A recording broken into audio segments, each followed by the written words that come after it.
आज की क्लास में हम ऑब्जेक्ट मेन्यू में से एक्सपेंड और एक्सपेंड अपीयरेंस के ऑप्शन पे बात करने वाले हैं। इस वक्त ये दोनों ऑप्शन हाइड हैं क्योंकि कुछ भी एक्सपेंड करने के लिए हमने ड्रॉ नहीं किया। अब यहाँ एक क्वेश्चन आपके माइंड में आ रहा होगा कि एक्सपेंड और एक्सपेंड अपीयरेंस जब दोनों ऑप्शन ही एक्सपेंड करते हैं तो इनमें क्या डिफरेंस है। तो पहले मैं आपको इनका डिफरेंस बता देती हूँ, उसके बाद हम देखेंगे कि ये किस तरह से वर्क कर रहे होते हैं। मैं हूं आपकी टीचर मुबीना बारी और आप देख रहे हैं एफर्ट फॉर सक्सेस।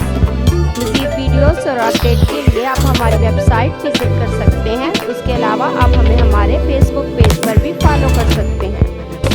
तो expand option stroke, line, shape और टेक्स्ट पे वर्क कर रहा होता है, जबकि एक्सपेंड अपीयरेंस का option brush stroke, variable profile और इफेक्ट पे वर्क करता है। अगर हमने अपने ऑब्जेक्ट पे ब्रश स्ट्रोक अप्लाई किए हैं, वेरिएबल प्रोफाइल अप्लाई की हैं या कोई इफेक्ट लगाया है तो उस सूरत में एक्सपेंड ऑप्शन से हम उसे एक्सपेंड नहीं कर सकते। हम एक्सपेंड अपीयरेंस का ऑप्शन यूज करेंगे।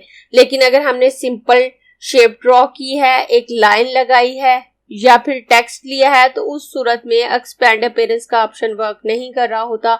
हम एक्सपेंड ऑप्शन ही यूज कर रहे होते हैं। तो मैं यहाँ पर पेन टूल लेकर एक लाइन ड्रॉ कर लेती हूँ और इसको सिलेक्ट करूंगी। सिलेक्ट करने के बाद मैं इसकी फिलिंग को नन कर देती हूँ और यहाँ से इसकी आउटलाइन को ग्रीन कलर दे देती हूँ। इसके स्ट्रोक को 40 पिक्सल कर दूंगी। अब ये एक पाथ है हमारे पास, एक शेप नहीं। और उसके बाद स्टार शेप ले लेती हूँ।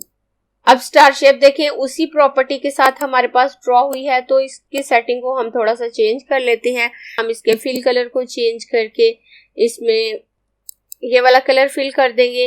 इसके स्ट्रोक कलर को चेंज करके ब्लू कर देते हैं और स्ट्रोक वेट को थोड़ा सा कम करके मैं 20 पिक्सल कर दूंगी।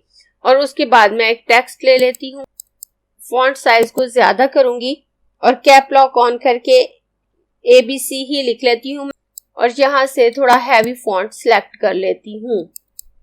Ctrl Y प्रेस करूंगी तो मेरा डॉक्यूमेंट आउटलाइन मोड में आ गया। अब ये हमें इस तरह से नजर आ रहा है। यहाँ पे एक पाथ है, ये भी सिंपल एक पाथ नजर आ रही है और टेक्स्ट कुछ इस तरह से नजर आ रहा है। मैं Ctrl Y करके दोबारा इसको नॉर्मल मोड में ले आती हूँ और यहाँ लेयर पे आके दिखाऊं तो यहाँ आपको टेक्स्ट लिखा हुआ नजर आ रहा है और इन दोनों जगहों पे आपको पाथ लिखा हुआ नजर आ रहा है।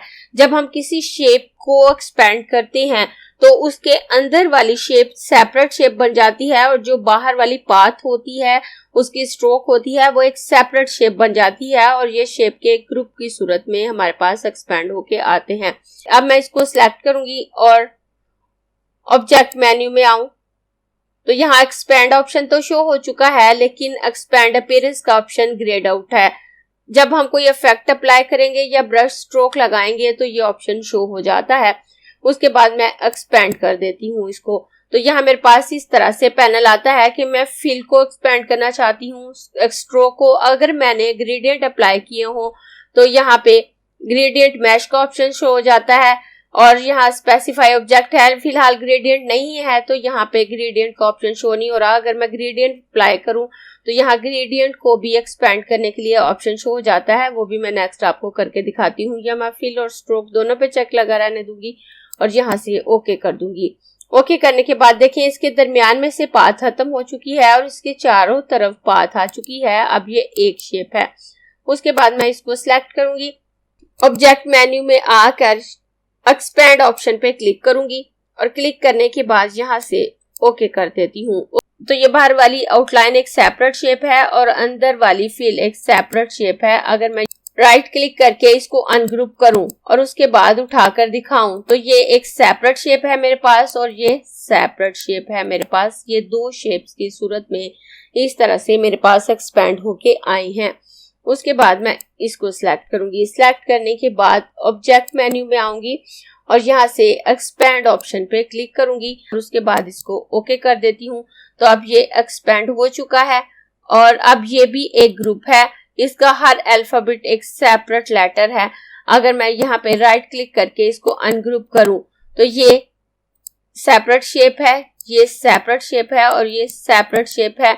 इसमें एंकर पॉइंट भी ज्यादा हो गए हैं। अगर मैं इसे मजीद कुछ एडिट करना चाहूँ तो कर सकती हूँ।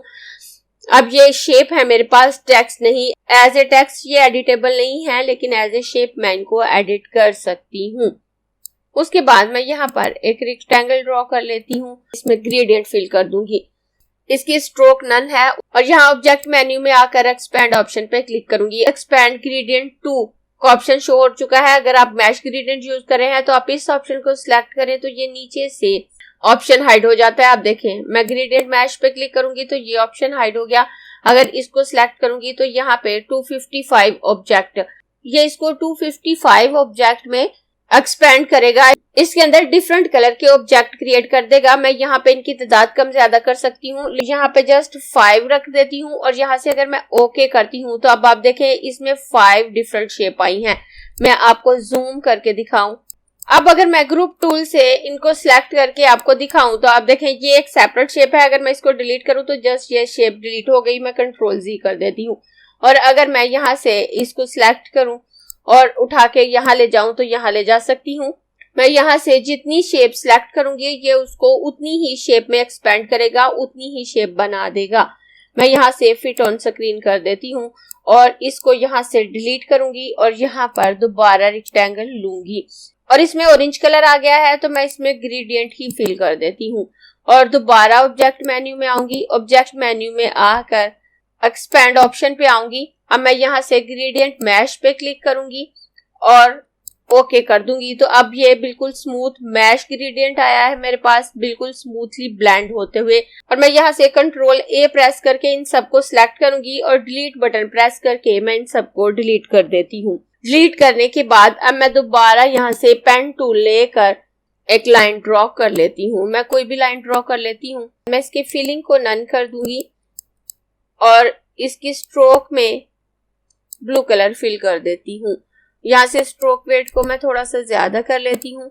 ब्रश टूल पे क्लिक करूंगी और यहाँ से कोई ब्रश ले लेती हूँ।